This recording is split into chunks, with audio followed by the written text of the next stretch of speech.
Hello दोस्तों, this is Shivam. सरकारी नौकरी with Shivam sir YouTube channel पर आप सभी का स्वागत है। कैसे हैं आप सब? आशा करता हूँ बढ़िया होंगे। अपनी टाइपिंग, शॉर्टहैंड एवं स्टडी को अच्छे से मैनेज कर रहे होंगे। तो दोस्तों, आज का डिक्टेशन आप लोगों के समक्ष प्रस्तुत कर रहा हूँ और इसको बढ़िया से लिखो और लिखने के बाद इसको एक बार पढ़ लिया करो, ठीक है ना। और पढ़ लो, उसकी बर्तनी चेक कर लो। अगर बर्तनी में कोई भी अशुद्धि हो रही है तो उसको लिख के देख लो, ठीक है। ऐसे ही करते रहोगे तो बर्तनी बहुत अच्छी हो जाएगी आप लोगों की, और स्किल टेस्ट में आप लोगों की बर्तनी में अशुद्धि नहीं होगी, ठीक है दोस्तों। और आशा करता हूँ कि कल वाला मैटर आप लोगों ने लिखा होगा और आप लोगों की कम गलतियाँ हुई होंगी, समझ रहे हैं। और इस मैटर को लिखो, उसके बाद टाइपिंग भी करो, क्योंकि टाइपिंग भी लगभग 35 WPM लेकर जानी पड़ेगी आप लोगों को, ठीक है। ये सारी की सारी चीज़ें करते रहो, यूपी ट्रिपल एस सी के लिए आप लोग 100% प्रिपेयर हो जाओगे। साथ साथ एसएससी वाले बच्चे, एसएससी स्टेनोग्राफर का फॉर्म आ चुका है, आप लोग फॉर्म को भर देना और तैयारी जो मैं बता रहा हूँ उस तरीके से कर लेना। और स्किल टेस्ट यही करते रहो जो मैं दे रहा हूँ, बस सरकारी नौकरी with Shivam sir YouTube channel से जुड़े रहो। मैं तुम लोगों का यहीं से सिलेक्शन करवा दूंगा स्किल के लिए। रिटन के लिए मैं एक सेपरेट वीडियो बहुत ही जल्द डाल दूंगा, उससे देख लेना। उसमें मैं जो जो बताऊं मेरे भाई पढ़ लेना, क्योंकि मैं खुद ही इनकम टैक्स डिपार्टमेंट में चयनित हूँ, एसएससी स्टेनोग्राफर के तहत ही चयनित हूँ। मुझे पता है तुम्हें कहाँ से पढ़ना चाहिए, कहाँ से नहीं पढ़ना चाहिए। फालतू में टाइम वेस्ट मत करना।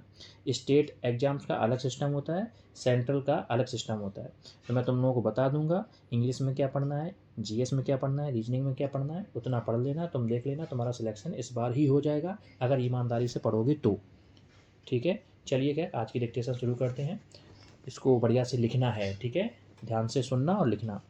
जो भी शब्द समझ में ना आए तो टेलीग्राम पे आके पूछ लेना। टेलीग्राम का लिंक मैं डिस्क्रिप्शन बॉक्स में डाल दूंगा। चलिए स्टार्ट करते हैं। 1 2 3 स्टार्ट। पूर्व सेना प्रमुख जनरल मनोज मुकुंद नरवणे ने अपनी अप्रकाशित पुस्तक को लेकर उपजे विवाद को लेकर जो कुछ कहा, उससे न केवल उस दुष्प्रचार पर विराम पर लगा जिसे लोकसभा में नेता प्रतिपक्ष राहुल गांधी अनावश्यक तूल दे रहे थे, बल्कि यह भी साफ हुआ कि चीनी सेना भारतीय जमीन पर अतिक्रमण करने में नाकाम रही थी।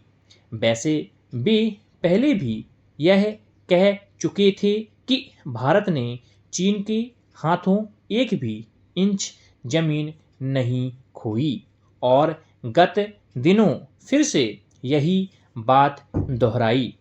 लेकिन राहुल गांधी इस पर यकीन करने को तैयार नहीं थे।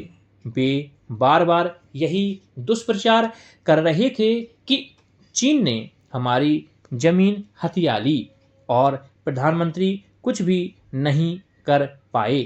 बाद में वे जनरल नरवणे के कथ्य को गलत तरीके से प्रस्तुत करने लगे।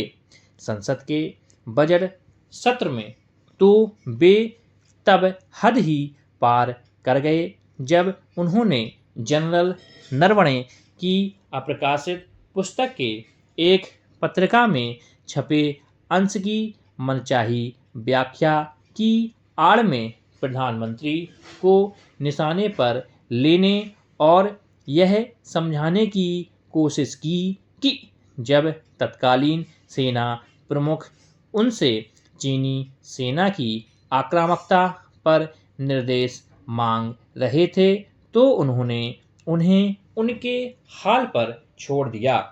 राहुल ने प्रधानमंत्री की ओर से सेना प्रमुख को दिए गए इस स्पष्ट निर्देश की शरारतपूर्ण ढंग से व्याख्या की कि जो उचित समझें वह करें। वे यहीं तक सीमित नहीं रहे, वे संसद परिसर में जनरल नरवणे की अप्रकाशित पुस्तक की तथाकथित प्रति भी लहराने लगे। राजनीति में जब आरोप प्रत्यारोप का सिलसिला कायम होता है तो उसमें दुष्प्रचार का भी कुछ अंश शामिल होता ही है, लेकिन यह तो गैर जिम्मेदारी की पराकाष्ठा है कि संकीर्ण राजनीतिक हितों की पूर्ति के लिए ऐसा झूठ प्रचारित किया जाए कि सीमा पर संकट के समय सेना और सरकार में सामंजस्य नहीं था। सीमाओं की सुरक्षा और सेना को लेकर अनावश्यक विवाद पैदा करना राष्ट्रीय हितों की अनदेखी ही नहीं, क्षुद्र राजनीति भी है। यह अच्छा हुआ कि नरवणे ने राहुल गांधी की ओर से उनकी अप्रकाशित पुस्तक की कथित प्रति लहराने और उनके साथ साथ सेना को विवादों में घसीटने को अनुचित आचरण की संज्ञा देने में संकोच नहीं किया। उन्होंने यह कहकर भी एक तरह से राहुल को आईना ही दिखाया कि यदि आपको प्रधानमंत्री, रक्षा मंत्री, विदेश मंत्री और सेना प्रमुख की बातों पर भी भरोसा नहीं है तो चीन से पूछ लीजिए।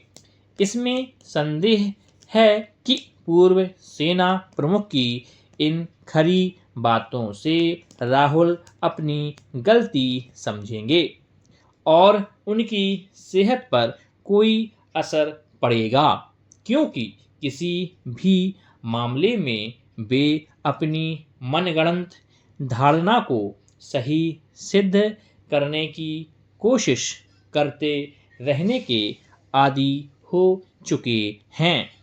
वास्तव में इसी कारण वे अनावश्यक विवादों में घिरे रहते हैं। स्टॉप। धन्यवाद। तो दोस्तों, ये आपका आज का डिक्टेशन है। मैंने लगभग 440 वर्ड्स है इसमें और मैंने लगभग 5 मिनट 20 सेकेंड में बोले हैं। आपकी लगभग 85 टू 87 WPM की स्पीड रखी है। स्पीड थोड़ी सी इसलिए ज़्यादा रख रहा हूँ कि आप लोगों का हाथ लगातार स्पीड बढ़ाता रहे और हाथ थोड़ा रिदम में आ जाए। समझे बात को? क्योंकि वहाँ पर एग्जाम हॉल में लगभग 90 तक खींच देते हैं, तो 90 WPM तक तो आपको जाना ही जाना पड़ेगा। जो मेरी पर्सनल इच्छा है, मैं यही चाहूँगा कि आप 100 WPM तक स्पीड को लेकर जाएँ, जिससे कि क्या होगा, अगर कठिन शब्द भी आ गया, आपका हाथ जल्दी जल्दी चल रहा होगा, आप भरोसा मानोगे, आप उस कठिन शब्द को भी बना ले जाओगे। और अगर आप लोगों की स्पीड 80, 82, 85 तक भी है और कठिन शब्द आ गया, मैं लिख के दे दूंगा, आपका शब्द छूट जाएगा और आप लोगों का वो शब्द 100% गलत हो जाएगा। समझे? तभी तो मैं आपसे कह रहा हूँ, स्पीड जितनी ज़्यादा बना के जाओगे, फिर कितना भी कठिन मैटर आ जाए, आप लोग मैनेज कर ले जाओगे। समझे कि नहीं समझे? जो आजकल का डिक्टेशन है, कॉम्पिटिशन थोड़ा बढ़ रहा है। आप लोग ये मान के चलो, अगर 80 WPM बोल कहा है तो 80 WPM नहीं बोलते हैं, उसको थोड़ा फ्लक्चुएट कर देते हैं। समझे? 75 टू 90 WPM तक बोल देते हैं वो लोग मैटर को। ये मान के चलो, ये गांठ बांध लो आप लोग।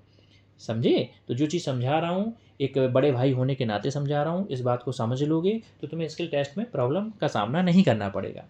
और नहीं समझोगे, 4 लोगों की बातों में फंसे रहोगे, अपने हिसाब से चीज़ों को करते रहोगे, तो फिर भाई, फिर मैं आप गारंटी नहीं ले सकता हूँ। मैं उन बच्चों की गारंटी ले सकता हूँ जो मेरी बात मानेंगे, जो मेरे अकॉर्डिंग चलेंगे और जो कुछ मैं बताऊँ, जिस तरीके से मैं आपको तैयार करूँ, उस तरीके से आप लोग तैयार होंगे और ईमानदारी से मेहनत करेंगे। आप लोग देख लेना, बहुत जल्दी वो समय होगा जब आप लोग कहेंगे सर मेरा सिलेक्शन हो गया है और सर बताइए मैं आपको कहाँ मिठाई खिलाने आ जाऊँ, है ना? तो बात को समझो, मैं आप लोगों को सही सलाह देता हूँ। इस सलाह को मानोगे, लगातार जो मैं बता रहा हूँ उसको करते रहोगे, तो आप लोगों को निश्चित तौर पर सफलता मिलेगी। अब आप लोग ये मत सोचें कब एग्ज़ाम होगा, कब एग्ज़ाम होगा, कब एग्ज़ाम होगा। मेरे भाई, स्टेनो में थोड़ा सा टाइम लगता है, स्पीड बढ़ाओ, स्पीड पर ध्यान दो और एक्यूरेसी पे ध्यान दो, चाहे टाइपिंग हो या स्टेनो हो। समझ रहे हो? कभी भी डेट आ सकती है मेरे भाई। आप लोग ये मान के चलो, आपके पास 50 से 60 दिन ही हैं आज से लेके, कभी भी डेट आ सकती है। उसके बाद मेरे भाई, डेट आने के बाद अलग ही प्रेशर होता है। समझे? कुछ चीज़ें ऐसी होती हैं जो बार बार गलत होती हैं प्रेशर के कारण।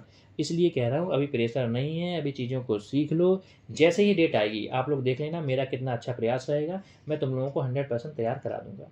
अभी मैं जो 1-2 डिक्टेशन दे रहा हूँ, आगे चल के वो डिक्टेशन 3-4 भी हो जाएंगी और वो उतनी बेहतरीन डिक्टेशन दूंगा मैं कि आप लोग भरोसा मानेंगे और आप लोग बहुत ज़्यादा, आप लोगों को अच्छा फील होगा। आप लोग कॉन्फिडेंट फील करेंगे कि हाँ, सर ने इस तरीके की तैयारी करा दी है कि अब मेरा चयन अंतिम रूप से हो जाएगा। समझे? और ये मत सोचा करो कि थोड़ा सा अगर फ्री मैटर दे रहा हूँ, फ्री कंटेंट दे रहा हूँ, तो आप लोगों को गलत करा रहा हूँ या नॉर्मल करा रहा हूँ या ख़राब मैटर करा रहा हूँ, ऐसा बिल्कुल नहीं है। ये बिल्कुल भी मत सोचा करो। हाँ, आप लोग भाई हो, अगर ज़रूरत समझ में आएगी तो आप लोगों से पैसा भी ले लिया जाएगा फ्यूचर में। ठीक है ना। अभी कोई ऐसी ज़रूरत समझ में नहीं आ रही, अभी लग रहा है कि हाँ काम बढ़िया से चल रहा है, हो जाएगा। अगर एक्स्ट्रा एफर्ट फ्यूचर में लगते हैं, कुछ ज़्यादा चीज़ें होती हैं, आप लोग तो हैं ही, फिर तो हम लोग मिलकर कर ही लेंगे चीज़ें, तो परेशान मत हुआ करो। ठीक है। कई सारे बच्चे हैं बोलते हैं सर थोड़ा रेगुलरिटी नहीं हो पा रही है सर, आप मतलब चार्ज कर दीजिए। भाई अब अगर मैं बाहर जाऊँगा तो चार्ज भी होगा, तब भी मान लो वीडियो नहीं दे पाऊँगा। ज़रूरी थोड़ी ना कि चार्ज अगर मैं कर दूँगा तो जब मैं बाहर जाऊँगा तब भी वीडियो आ जाएगा। नहीं मेरे भाई, ऐसा ज़रूरी नहीं है। कभी कभी ऐसा होता है कि मुझे जाना पड़ता है ना, कुछ काम हमें करने पड़ते हैं, है ना। तो इसलिए मैं आपको बता रहा हूँ कि करते रहो बस, जो बता रहा हूँ बेहतरीन मैटर दे रहा हूँ, उस मैटर को तुम लोग बस करते रहो। आने वाले समय में जब चीज़ों को बढ़ा दूंगा और भी अच्छी कंटेंट प्रोवाइड कराऊंगा, तो आप लोगों की ये इच्छा भी मैं पूरी कर दूंगा। ठीक है। खुश रहो, मोटिवेट रहो, अपना ध्यान रखो, बस इस मैटर को पूरा लिखना है। ठीक है, और टाइप करना है। Bye, take care. टेलीग्राम से जुड़ जाओ, सरकारी नौकरी पे शिवम सर यूट्यूब चैनल से जुड़ जाओ, जो ज़रूरतमंद बच्चा हो उसको यूट्यूब चैनल से जोड़ दो। Bye, take care.